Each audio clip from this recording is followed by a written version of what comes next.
এই মুহূর্তে আরেকটি বড় খবর দেব। নবান্নর গেটে সভা করতে পারবেন না বিরোধী দলনেতা শুভেন্দু অধিকারী। বিরোধী দলনেতার আবেদন খারিজ করে দিল কলকাতা হাইকোর্ট।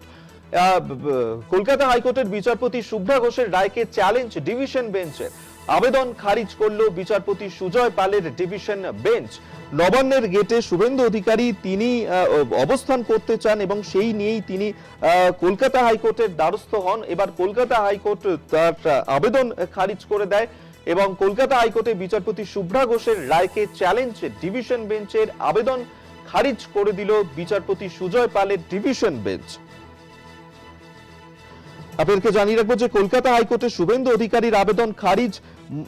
নবান্নের গেটে সামনে অবস্থান করতে চেয়ে শুভেন্দু অধিকারী তিনি কলকাতা হাইকোর্টের দ্বারস্থ হয়েছিলেন এবং সেক্ষেত্রে কলকাতা হাইকোর্টের বিচারপতি তার যে রায় তাকে চ্যালেঞ্জ করে ডিভিশন বেঞ্চে গিয়েছিলেন এবং সেই আবেদন খারিজ করে দেওয়া হলো। পীযূষ কান্তি নাগ আমাদের সঙ্গে টেলিফোনে রয়েছেন, প্রতিনিধি আরো বিস্তারিত জানাবেন।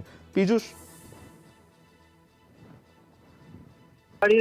আবেদন খারিজ হয়ে গেল কলকাতা হাইকোর্টের প্রধান বিচারপতি ডিভিশন বেঞ্চে।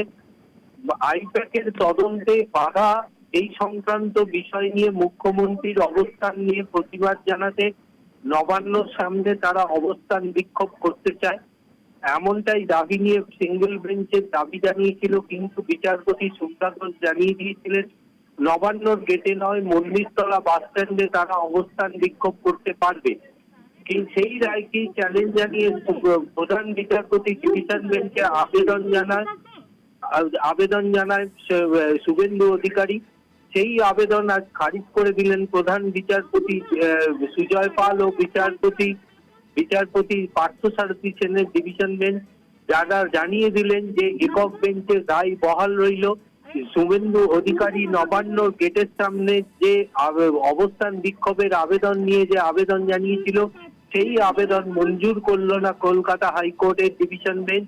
ফলে শুভেন্দু অধিকারীকে এখন নিয়ম মেনে একক বেঞ্চের রায় অনুযায়ী মন্দিরতলা বাস স্ট্যান্ডেই অবস্থান করতে হবে।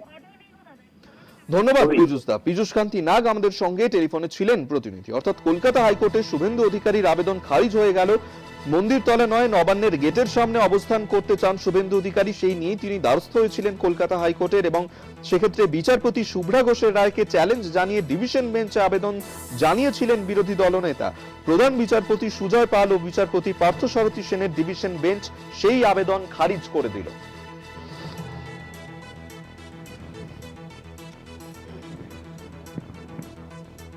আপনাদেরকে আরো একবার জানিয়ে রাখবো, কলকাতা হাইকোর্টে বিরোধী দলনেতা শুভেন্দু অধিকারীর আবেদন খারিজ হয়ে গেল। মন্দিরতলা নয়, নবান্নের গেটের সামনে অবস্থান করতে চান বিরোধী দলনেতা শুভেন্দু অধিকারী, আর যা নিয়ে তিনি হাইকোর্টের দ্বারস্থ হয়েছিলেন। বিচারপতি শুভ্রা ঘোষের রায়কে চ্যালেঞ্জ জানিয়ে ডিভিশন বেঞ্চে আবেদন জানিয়েছিলেন শুভেন্দু অধিকারী। প্রধান বিচারপতি সুজয় পাল ও বিচারপতি পার্থসারথী সেনের ডিভিশন বেঞ্চ সেই আবেদন খারিজ করে দিল।